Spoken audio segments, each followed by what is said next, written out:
Why can't I experience the good things of life? Especially when all the promises of God have no qualifier set on them on my physical or mental state. Mm-hmm. The qualifier is my faith. And so if I have access to all of these promises from God, just with my faith, then I can experience whatever in life.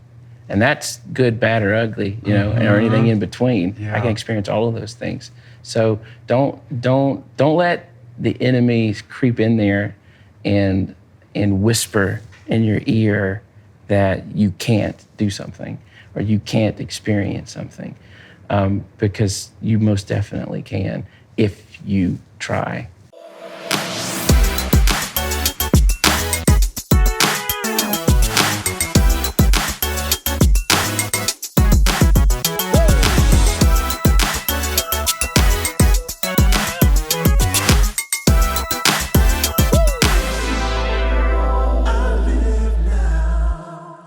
What's up, everybody? It's Isiah, and welcome to the next episode of I Live Now Show. Y'all, today I got somebody really, really special because he has vocal cords of steel and gold, and he's just great at what he does, okay? He's just great at what he does. Without further ado, y'all help me welcome Ben Waits. What's up, Ben? How are you, man? I'm doing great. How about yourself? I'm good. Yes, you are. You look good. Oh, I appreciate it. I'm trying to dress however you would dress. Oh. I'm trying to match that. Okay, well, match up, Doc. I try to do a little something every once in a while. That is so foolishness. You know what I'm saying? But I really do appreciate you being here, man. Like, when I called you, because I had just watched your video from America's Got Talent. Oh. And I told you I was driving and I'm at the gas station and I'm boo-hooing. I was like, boy, get yourself together. Like, get yourself together. I'm like literally like watching it. And I was just like, the True Color song it was just something about it that just made my heart go to a place that I'm just like, I'm grateful. Mm-hmm. You know what I'm saying? Like, you can show your true colors.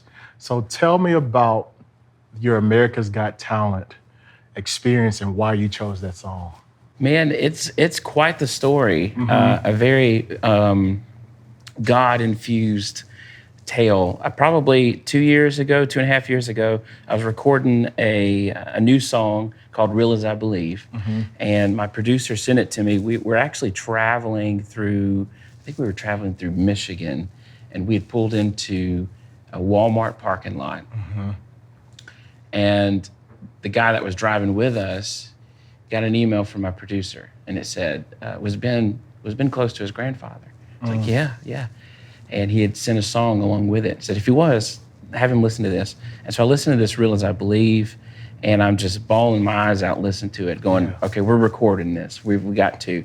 We met maybe a month after that with the producer, and we sat down. We started talking about what is the sound going to be like? What's the track going to be like? What kind of instruments we're going to use? And he said, I think what we ought to do is take Cyndi Lauper's True Colors and use it as a guide, as like a reference. And I said, sure, that sounds like a great idea. So that's what we did. And somewhat of a new process is I'll start with just a really rough track, a really bare bone track, and I'll take it on the road with me. And I'll see just kind of how it hits. Yeah. If it works well with the rest of my songs, if people get it, or if it's just total flop, and then we can change stuff. I'm not committed to this particular track or even this song. Yeah. And so I was taking it on the road. I sang at a small church in Louisiana, kind of North Louisiana, and someone videoed me singing this song, and they put it on TikTok. And I didn't even have a TikTok account at the time. Yeah. This thing gets 600,000 views in about 24 hours. Really? Just totally blows up. And I didn't know it. I had no idea. So I'm here downtown Nashville, and suddenly I start getting emails, people saying, I saw your song, Real As I Believe. It was incredible. Do you have a chord chart for it, or do you have a track for it, or do you have the audio of you singing it? Because I really want to.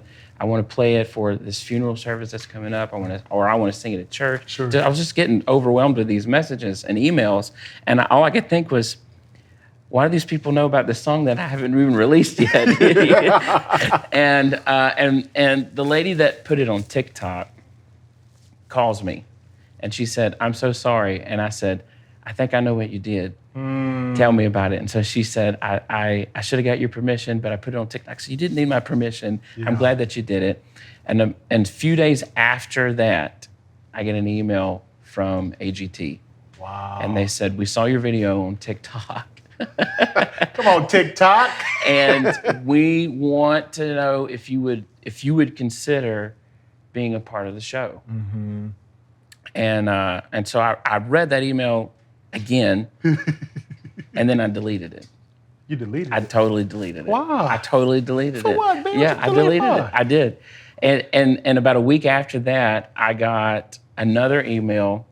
My grandmother got an email. I got a Facebook message and an Instagram message from the same person. And she said, "I'm a real person. Here's my name. Look me up on LinkedIn. Yeah. This is for real. All this stuff." And so I was telling Natalie, my wife, I was telling Natalie and my mom and my grandmother about this. And I told them, I'm not interested in competitions. Mm-hmm. I don't like competitions. Mm-hmm. I don't think that way. I don't operate that way. And they're not really comfortable anyway to be a part of. Mm. And they all three said, "You've been doing this for over 20 years with the sole purpose of bringing the gospel in front of as many people as you can. You just had an opportunity fall in your lap to be in front of millions." Wow. And you deleted the email. And so I thought, that's a good point. I see where you're coming from. Sure. So I reached back out. I said, "I would love to. What do I need to do?" She emailed me, said, "Send me videos of you singing, everything you got," which I have a bunch. So I sent over everything I had. And she emails me back and says, "Great stuff. Here's a list of songs. If you could choose something off of this list." Mm-hmm. Number 2 on the list was True Colors. Wow. Now, they didn't know nothing about what was going on with Real As I Believe. And so I looked at Natalie as soon as I got that, and I said, "Can you believe True Colors is on this list?" Mm-hmm. I'm singing that song.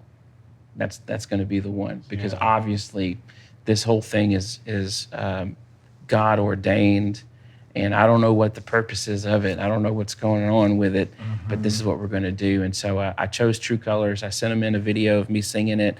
They emailed me back, said, "Can you do it again, but totally different?" So I found a whole different version online, sang it, and then they emailed me again and said, "Can you meet on Zoom next week with our music producer? He wants to talk through it with you." Yeah. And so I got on the Zoom call. He had a piano in front of him.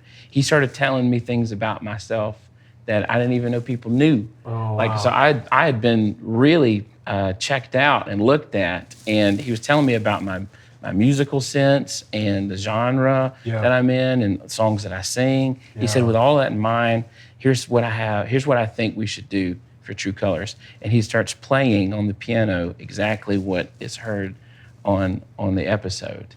And he gets, I don't know, 5 bars into it, and I went, "Yep, that's it. Yes, when I can do that. Yeah, I can sing to that." Yeah. And he said, "It'll be great when it's on stage. When you get on stage, it's going to look great." And that was the moment that I went, "Wait, this isn't an audition.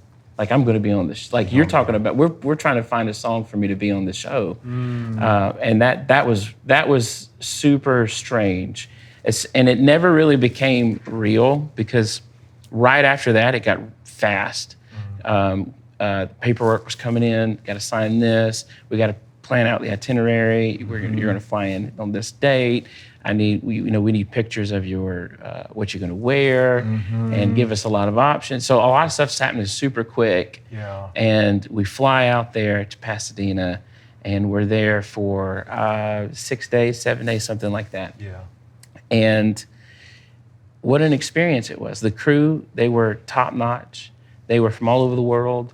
They were from so many different backgrounds, Yeah. and it was an amazing experience there. Even so much as people coming up, Natalie's got her Bible with her, and they're going, well, I see the Bible there. I know you're a gospel singer. I have some questions. You know, so we're having these like really organic conversations with people backstage. Like that was there. That was enough for me, just that stuff. And when we finished filming and we flew back, we landed in Nashville. I think we got in late. Hit the bed, got up that next morning, and we kind of looked at each other and we're like, were we in Pasadena? Like, did we just do the America's Got Talent? Yeah. It was like the strangest thing. Yeah. Wow. Like, I mean, did you ever imagine yourself on like international TV? Because you've been doing this a long time. And I know you said earlier, 20 years. It's like you were kind of like a child prodigy. Like, how long have you been doing this? And like, did you see yourself getting to this place? No. I've spent so long singing in little small churches in the middle of nowhere to a handful of people. There's been these one-offs where I'm in front of 10,000, 15,000 people, something like that down through the years. But as a whole, the ministry, my ministry has been so focused on everyday people, which I think that's what it is anyway. That's what I'm called to, you know? Yeah. I never thought at any point there would be something like that kind of a stage or that kind of a platform. And so it was, and that's probably partially a part of the reason that I was like, yeah, I'm deleting that. Yeah, right. Deleting that email. Right. That's not a thing. And if it is, they got the wrong guy. What? Okay, so why? You know what I'm saying? Like, because you have, like, Ben, you're not just like a singer. Like, dude, you can sing. Like, I be sending you stuff and you doing runs and stuff. I was like, so you gonna do that today? You gonna do that on today? You know what I'm saying? So, you know, what was going through your head that says, I need to delete this? Was it like, I don't belong there? Or I'm not good enough? Like, what was that? Yeah, I think it's multiple things. It was, one, it was the whole competition. I have friends that have done similar shows or even that show exactly. That's a lot to deal with, a lot you have to handle, and there's so much on the back end that most people don't know. Yep. You know, you have to deal with. I wasn't interested in that. I've done competitions in the past, little local things. Yeah. I never really enjoyed that experience either, just because everybody goes in. And what's funny is even those competitions when I was younger were very Christian based, but yet got cutthroat, you know, because you go in there and everybody's eyeballing each other like, oh, you're the competition. Yeah. I bet you can't even sing. Yeah. You know? Watch me work. You said, watch me work, man. Like, oh, okay. So there was that part of it, but then there's also, I'm not a confident person anyway. And there's always doubt in my mind. I'm always fighting that or facing that. It's really easy for me to fall into the trap of I'm not good enough. I'm not qualified for this. I didn't want to get into vocal coaching because I thought, I'm not qualified for this, you know. And then I somehow stumbled into that. I didn't really want to. I felt the call to sing as a kid, but I didn't really want to do it because I thought I'm not qualified for this, especially because I had family. My grandfather, especially, was such a phenomenal singer, but I'm not. So why would I even attempt something like this? Yeah. So it was definitely a fight of, I don't need to be here. There's someone else with a better skill set and probably a better heart. They should be up there. So, you know, I have to ask this question, like, was it, like, did anything go through your mind because of your current condition? That's like, people are gonna see me on this stage. Like, did that go through your mind? Yeah, when you look at especially America's Got Talent, so much of what happens on that show is story driven. Very much story driven. Yeah. And I think that's a really good thing. There's a lot of people with a lot to say, especially on the positive side of hope and things of that nature. Yeah. But at the same time, the show has gotten the negative rap as well for, well, that person's only on here because he's in a wheelchair. Yeah. And I guess they're about to go through a 3-minute sob story. You know, there's so it was interesting because they in the prep work, they contacted me and we had over an hour conversation, me and a story producer. And it wasn't to make a story, it was to just get my story. You know, and so I'm talking through my life essentially with them and everything that's happened. And so when we got there, they never once directly said, "What's your disability and how hard has it been?" Yeah. They never said that. Wow. The questions were always more generalized. That left the door open for me to make that call if I wanted to go there or not. And I didn't have interest in it. Yeah. I think even today I could say I still don't have interest in that. It's not about what has happened to me or who I was. It's about who I am right now and today and what I have to say about now and tomorrow. And that was more important to me, which really fit well for True Colors of telling somebody out there, no matter what's happened, no matter what's going on, no matter what you're feeling on the inside, I see you. I see your true colors. Yeah. And so I was more focused on that front of it, which turned into something interesting, I think, especially going through, because once it aired, the comments just went crazy. I think I don't even remember the numbers. The last time I looked at it, it was in the teens of millions of views across all these different channels.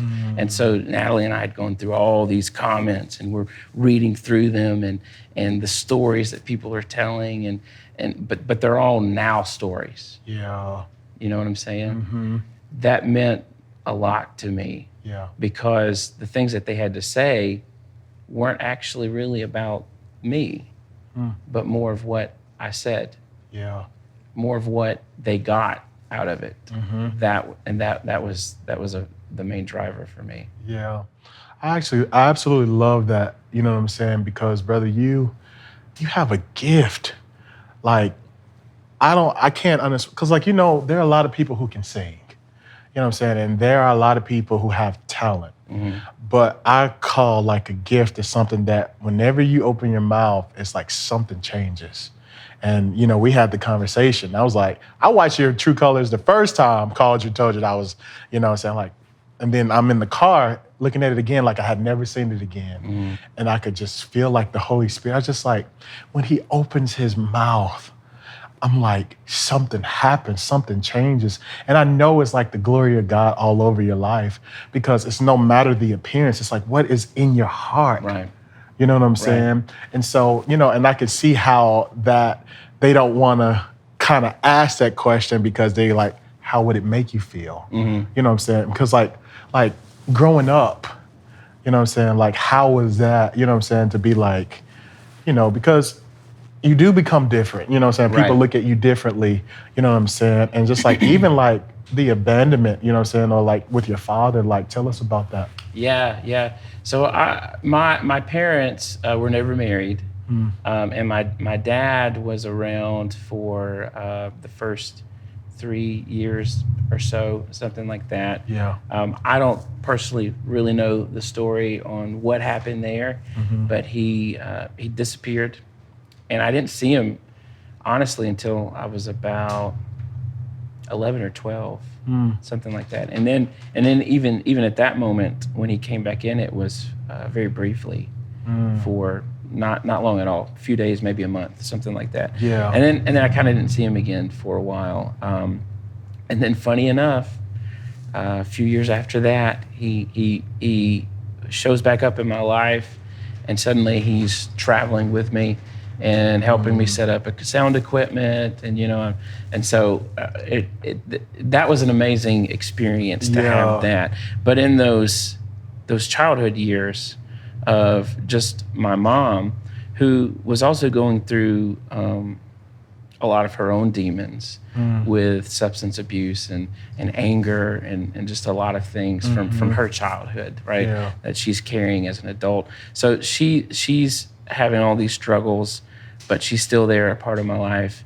And her parents, my grandparents, are very much there as a solid rock foundation that's taking me in anytime that it's needed, making sure that I'm clothed and fed if that's ever needed, just all these different things, So going through a colorful childhood, I suppose, if you would word it that way,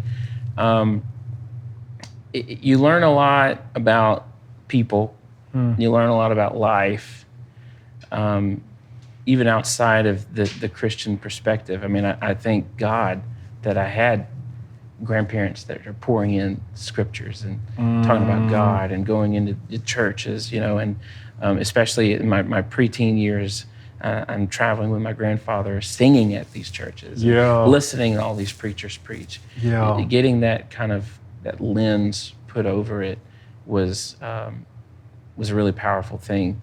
That was great, and you do get looked at in public, especially as a kid with other kids. But what they're not doing is they're not looking at you in judgment. They're looking at you in, I don't understand this. I don't know what this is. And I learned from my mom that if you carry yourself in a certain light, it really changes the conversation. It could be awkward. Sure. Or it could be a really nice moment of education. Education. Yeah, like how would you explain it to them? Like when they would ask, like, how would you explain it to them? It was, I think what's interesting as a kid was that conversation never really happened amongst peers. It was never, like, what's wrong with you? And I think because the initial introduction was normally a joke or a game or a TV show or some type of common interest that just kind of clicked. And so for them it was, oh, he's normal. Well, and then, you go off into kid events. And as a teenager, it starts to shift a little bit more. Because now it's, you're not so easily distracted with different things, and your mind is still kind of there of what is this? And at that point, as a teenager, I'd been singing a bit. I'd kind of learned how to handle the stage presence of things, and so with that, you start learning different little sayings or different little jokes that you can tell to kind of break the ice with people. And so it really quickly developed as an easy way of explaining things. If I have arthrogryposis multiplex congenita, which is really, really hard to say. But say it again. Yeah, say it again. Say it again. Please, absolutely. Say it again for the people out there. And so the nutshell theory of it is that I have fixed joints. And so my knees are locked, my ankles are locked, my elbows, shoulders, wrists, everything's locked into place, but nothing is paralyzed or anything. So I tell people, if you kick me, I'm going to kick you back. Ben, I'm going to kick you back. I'm going to kick you back. And in high school, I had steel-toe boots on, so that really, you could feel that. I bet they would do it again. Okay. Yeah, because I mean, like in those teenage years, people can be cruel. Yeah. You know what I'm saying? And it's just like, but I love the fact that you didn't let that hinder you. You know what I'm saying? Because man, you're changing the world. Like, and I applaud, like you said, like your grandparents, but your grandfather was like that catalyst to taking you around the nation of basically what you're doing now, man. Like you're going around the nation using your voice, you know what I'm saying, like lifting up the name of Jesus and God. And it's Right. just like, you get to do this for a living. Mm-hmm. You know what I'm saying? Like, what was it like with your grandfather and then you know, carrying on his legacy? Yeah, and I love that last part of carrying on the legacy because it's something that I reflect on quite a lot. I even did an album that I called Grandpa's Book, A Legacy, which that was the whole focal point of it, was carrying this legacy because he started singing at the age of 5. His daddy took him out behind the house, sat him on a tree stump, and taught him the do re mi fa sol la ti do ti la sol fa mi and all that stuff. And his voice hadn't changed. He was singing the high alto part, you know. And alto? Yeah. And his voice changed, and he went to the lead part in the quartet, or the second tenor, some would say. And then he sang baritone. And somewhere out there, I haven't been able to find it. Hopefully I do at the old home place. There's a old recording of him doing all 4 parts on some song. And so I knew, you know, I know he could do anything musically. He played piano, played guitar. There was just so much musically. But as a kid, Popo was not a traveling singer because at this point he'd kind of really retired from everything. As a kid. By the time I had turned 9, a local quartet in central Louisiana had asked him to join them and sing baritone. And so he had joined them. So as I'm somewhat beginning to enter into that stage of feeling the call from God to get into music, that's what he's doing. And they're doing like 75 to 100 concerts a year. So I mean, they're really booking it. Yes, they are. For guys that were all around in 1948. You know, and they're really getting with it. And so I watched him as the kid, just with a guitar, singing Johnny Cash songs, singing old hymns, and now I'm seeing him as this traveling singer. So there's kind of this 2 different dynamics for me, but he so naturally fit both of them, which was interesting. And so when I turned, when I was about 10 and a half, going into my 11th birthday, I had my salvation experience, and I felt this pull to get into music. And I'll give you the nitty gritty. I was at school. I was living in Houston, Texas with my mom at the time. I was at school, and the truth of this matter is I was in the bathroom, and I had a school aide, and she was helping me. And so we had finished. She was fastening my belt, and I said, I think God wants me to sing. And without hesitation, she said, you better sing, baby. You better sing. And I said, okay, so if I'm going to do that, then I'm going to go to Popo, because he knows. He's music. And so I called my grandparents, and I told them what had happened, and this pull towards music. And I moved back to Louisiana. And so my Popo starts taking me under his wing and is teaching me these things. And it was such a struggle because I couldn't match tone. I couldn't match pitch. I struggled with understanding the concepts of theory and these do re mi's and all these different things. And for him, it was so easy. So he'd get frustrated. How can you not know? Right. It just is what it's a me. It's a me. And he told my grandmother, he said, I think the boy is tone deaf and there's no hope. And she said, he believes that God has called him to this. So you can't give up. You're going to have to figure it out. And after several months of just really working it with him, everything started clicking. And we never talked about it. We never talked about what clicked or why it clicked. It just did, and we went on with it. And it was a few years into singing, I told this to someone at a singing school, and she asked me something that no one else had asked. Well, what did click? Like, how did you just start singing right? Right. And I told her, well, this normal thing happens like with everybody.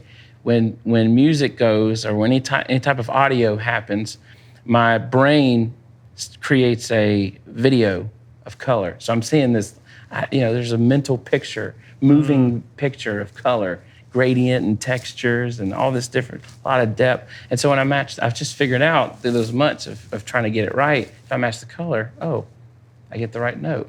Wow. And she looked at me and said, that ain't normal. That ain't normal. That ain't normal. So it made me look it up, and it's called chromesthesia or color synesthesia, which is exactly that. My ears receive the audio, and my brain converts it into a mental video. You just taught me. But that only, and I'm not surprised though, because dude, I'm telling you, you're brilliant. Like it is, I can only imagine like the colors that you see. And now just even think about true colors, you know what I'm saying? Like, literally you see true colors when you sing, so we can tell the story, whatever you're trying to portray. Like, that's brilliant. Like, that's like God's hand on you, man. Like, but Popo, you know what I'm saying? Like, because I call my Popo Popo Yeah, too. okay. Come on, Popo. Yeah, Popo. Huh? When you didn't get it, it was like, you're like, man, I'm letting Popo down. But when you did, Popo was like, yo, this boy really, like, when did it click for them that they knew you had a gift? It was, it really felt gradual, the whole process, because even in those first few years, I got through the pitch thing. I'm singing on key now. There was still it's so much amateurish sound to my voice. And I started voice lessons and different things like that, trying to figure it out. Yeah. In all honesty, it was most definitely not immediate or near the front end of going, oh, wow, this could be something great. Yeah. You know, for the majority of those first 2 years, those first several years, my grandmother said that what we were doing was my expensive hobby. That was kind of the wording behind it, you know. And so I look back at that and I laugh, because I was like, well, it really was expensive, because we were throwing a lot of money out on different things, sound equipment and different stuff like that, and even music production. You know, it was so expensive even then.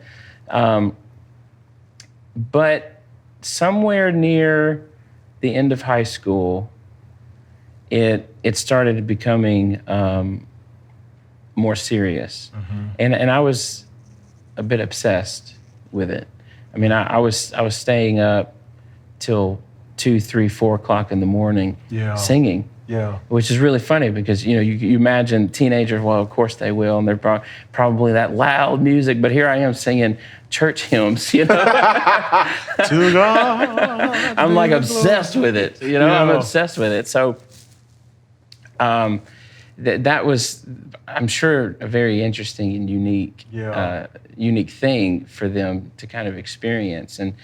And my grandfather's pouring into me all these old hymns, and I'm learning them, and I'm more than really learning them. I'm taking them to heart, of the musicality behind them and the lyrical things. I'm learning who wrote some of these songs, even some of the somewhat modern hymns that we have today.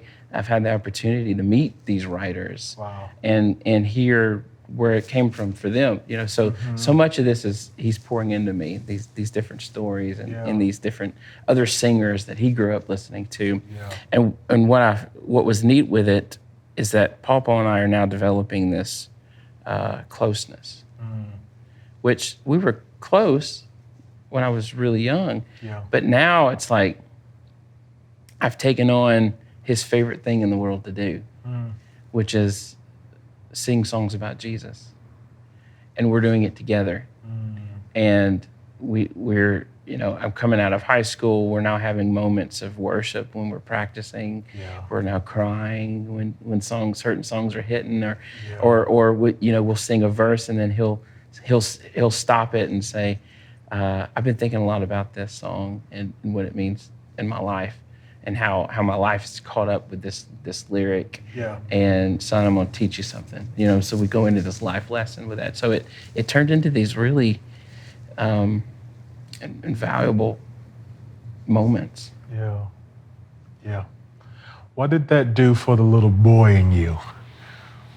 It was a ton of growth, just kind of all packed in there. at the same time, it was a ton of confidence. Because again, here I am. I'm not qualified. Yeah. I don't deserve to be here. Especially in those front years when I kept missing it, and I wasn't really getting those first few months. I really did think, well, man, there's no hope. I should totally quit this and not do this at all.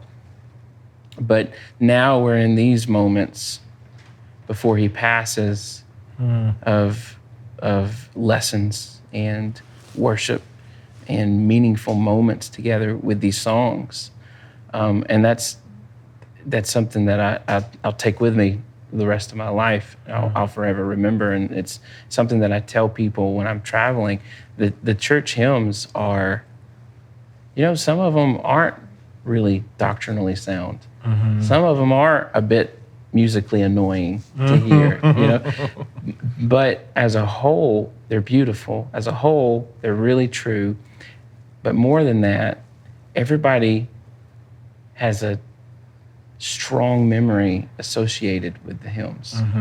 I could sing Amazing Grace, and suddenly people are visualizing their mother singing as they were a child sitting in the pew next to her, and these type of memories start flooding through. I think that's the big connection with the hymns, and especially the older generation, is it's not so much they're thinking of the lyrics and that, they're thinking about the life that was lived with these hymns. And as a boy, my Popo gave me those things, gave me those experiences. And so now as an adult, I look at these songs and I do view the lyrics as something powerful, but the memories that are associated with them are priceless. Yeah. Because you see Popo. Yeah. Wow. Whoo! Yeah, I mean, dude. Like to sing a song and you see your Popo, because he's no longer here. So it's just like those memories come back up.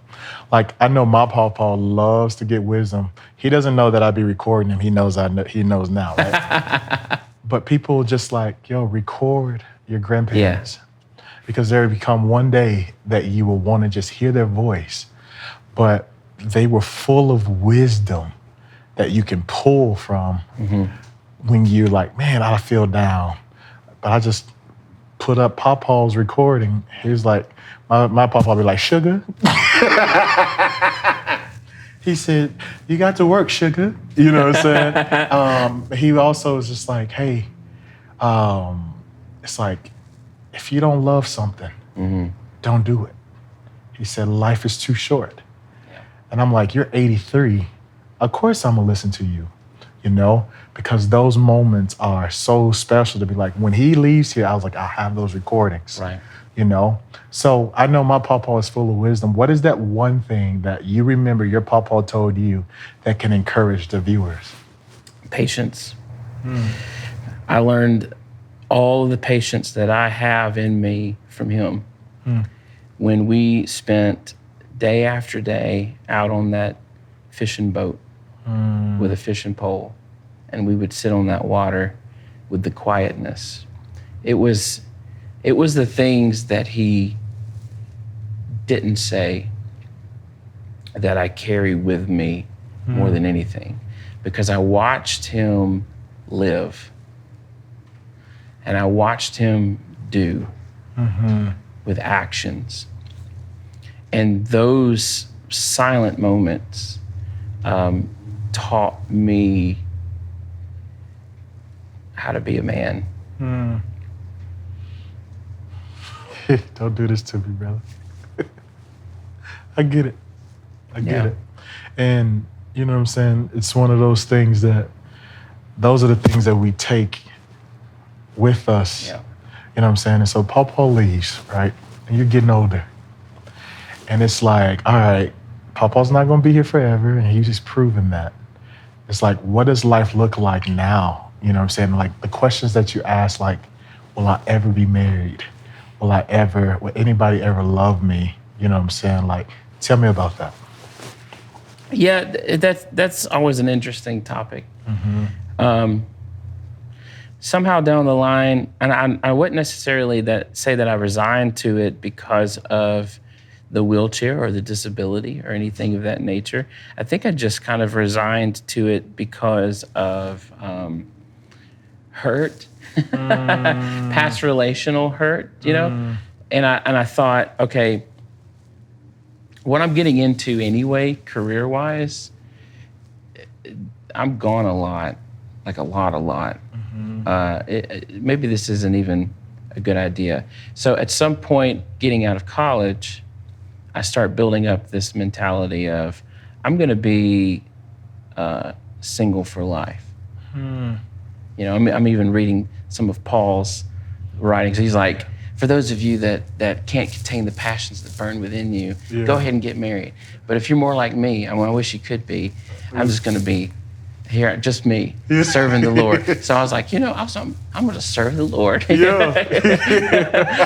Which sounds so cliche, because you're almost ending up with the whole thing, well, I'm married to the Lord. Yeah. You know, so I start building out this thought and really selling into it too. Just kind of really, I don't want to use the word convincing myself, but just really solidifying that thought. I'm going to be single for life, and everything that I do is going to be super focused into ministry and what that looks like.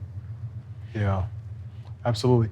But that didn't happen. Nope. Tell it didn't me about happen. That. Come on. It did not happen. This was, oh gracious, 6-7 years ago, something like that.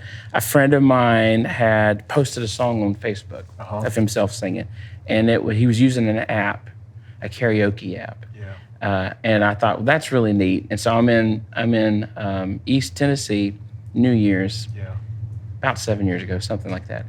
And I download this app because I'm bored out of my mind, and I thought, let's see what this karaoke thing's about. I like karaoke. Yeah, come on, karaoke. So I download this app and I pull it up and I sing my first song, and I thought, wow, that was kind of fun. Yeah. But I realized there's so many names on here, like user accounts. You know, come to find out, this thing has like 2 billion active users a month from around the world, from all over the place. People are doing. And then I found out you can sing with them. You know, so you start a song, it tells you when to sing and when not to sing, and then you post it. And then someone takes what you posted and they add on top of it. Sure. You know, or you can add to someone else's recording. It was like a future of TikTok. Yeah, right? TikTok wasn't created yet. Yeah, but exactly. Then you did. Yeah. Gotcha. Yeah, we were on the way there. We was on the way. It wasn't no stitching or nothing like that. Come on, Stitch. And so I'm finding these cool people. Yeah. I'm starting to get that feeling. Remember, I told you that whole I'm not good enough. Because now I'm finding some people like that. Like there's this guy in Australia who's just singing Frank Sinatra tunes, but he just sounds incredible. One could even argue maybe even better than Sinatra type of thing. And I'm just going, I can't join that. I can't sing with somebody like that. And you know what? I'm even doing this for a living, and there's somebody like that. Sure. So I'm meeting these cool people, getting plugged in there, and unbeknownst to me, there's this lady who's actually going through the same mental thoughts that I am, because she's singing on here, and she's feeling like, what am I even here for? Why am I even on here? Well, she had connected with a friend that I had met on that karaoke, so they met there too, and she's telling him about it, and he goes, you are so good. You need to stay on here. You need to sing. Here's a song. Here's your homework. Sing this song. Put it on the app. And she does, and she didn't know this till later.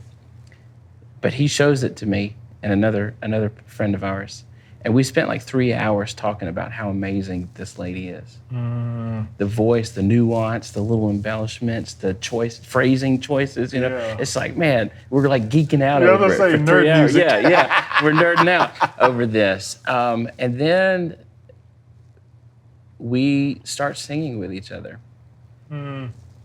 And I think one of the first things that we did was this improvisational, this scat type of thing, you know? And I found this really hokey, horrible, felt like 7 minutes long piano music type of thing, like elevator music, I mean, like an elevator thing, you know, where it's a and so we sing that together doing this improvisational thing. And it gets in the middle, we're both like worn out. She starts just totally goofing off, and I'm dying laughing listening to this. Like I'm almost crying listening to this. And then we start singing the more serious songs. Like I remember one of them was When You Say You Love Me, the Groban song. Okay. And so she joins that, and it starts becoming a really good friendship. And then that friendship starts to develop. And we're communicating with each other, we're talking with one another.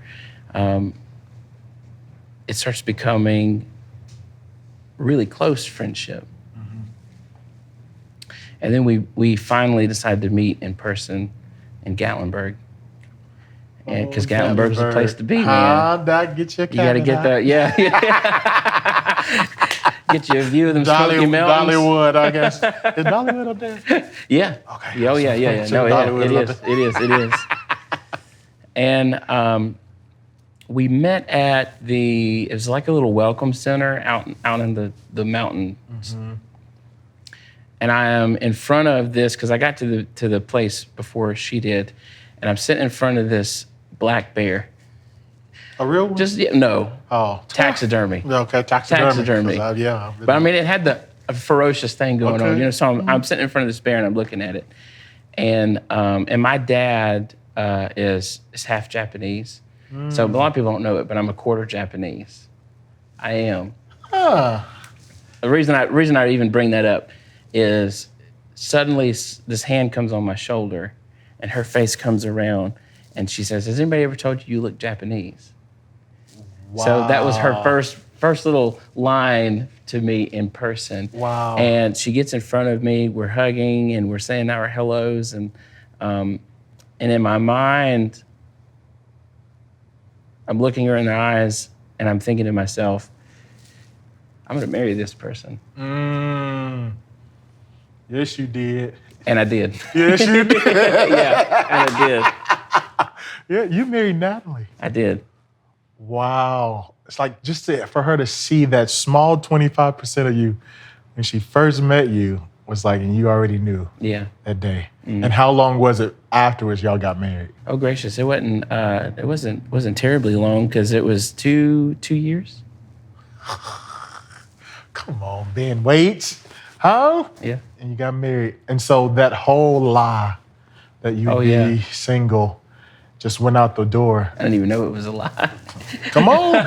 Bro, and that's the thing. It's like sometimes of what we conjure up can be from the enemy, like, yo, you're gonna be single forever. You know what I'm saying? And it's just like, and we accept it as a truth. And then anytime that something may come, we're like, nope. But then you opened yourself up to that.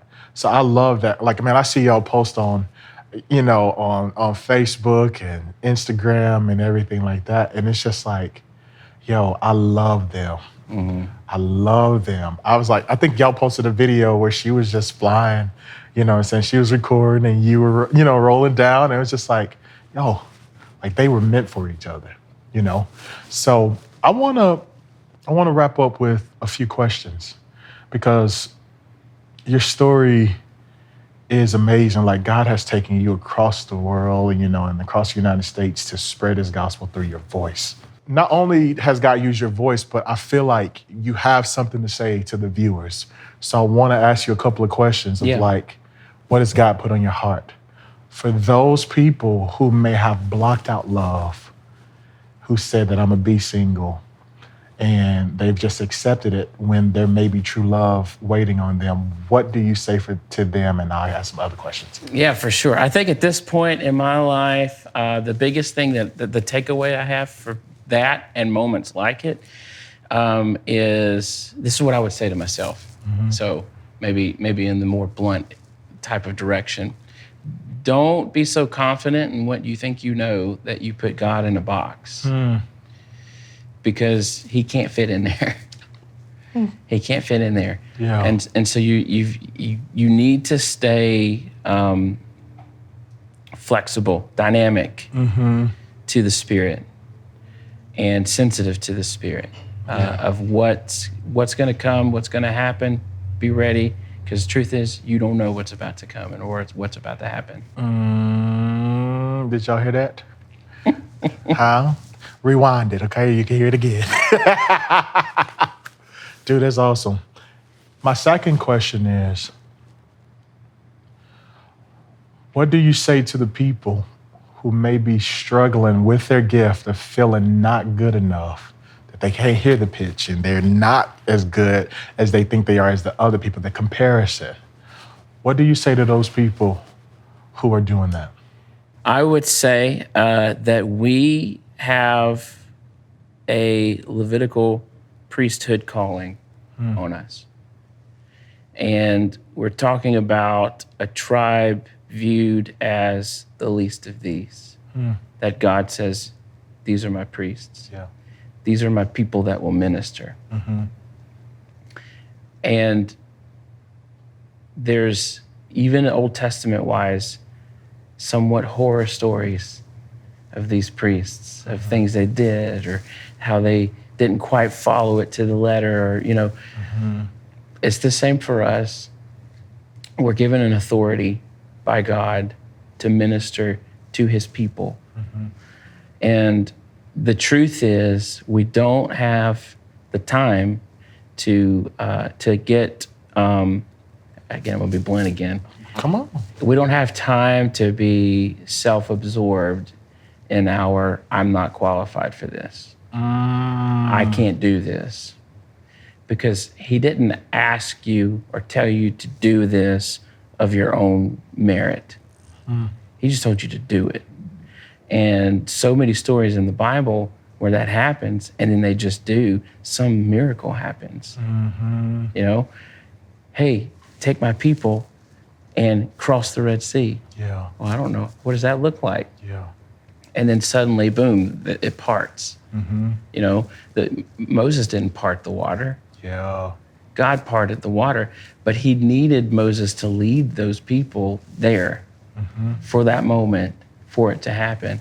And so the same goes for us. And that's what I would say is, don't let those insecurities dictate how you're going to respond to the calling of God. Did y'all hear that too? Rewind it so you can hear it again, okay? What do you say to the people who feel like they have maybe a physical condition or a mental condition that just says, because I'm in this position, that I cannot experience the goodness of life? What do you say to that person? How about my gut says why? Why do you feel that way? Like why do you think you can't experience the good things of life? And I mean that in a very genuine way too. Absolutely. I'm not trying to play a trick question on that, because I feel in all those moments where I don't feel qualified, I feel qualified to be able to say that I have the right to say why. Yeah. Why can't I? But why? It's almost like to flip the tonality of the question. Why can't I experience the good things of life, especially when all the promises of God have no qualifier set on them on my physical or mental state. The qualifier is my faith. And so if I have access to all of these promises from God just with my faith, then I can experience whatever in life. And that's good, bad, or ugly, or anything in between. I can experience all of those things. So don't let the enemy creep in there and whisper in your ear that you can't do something or you can't experience something, because you most definitely can if you try. If you try.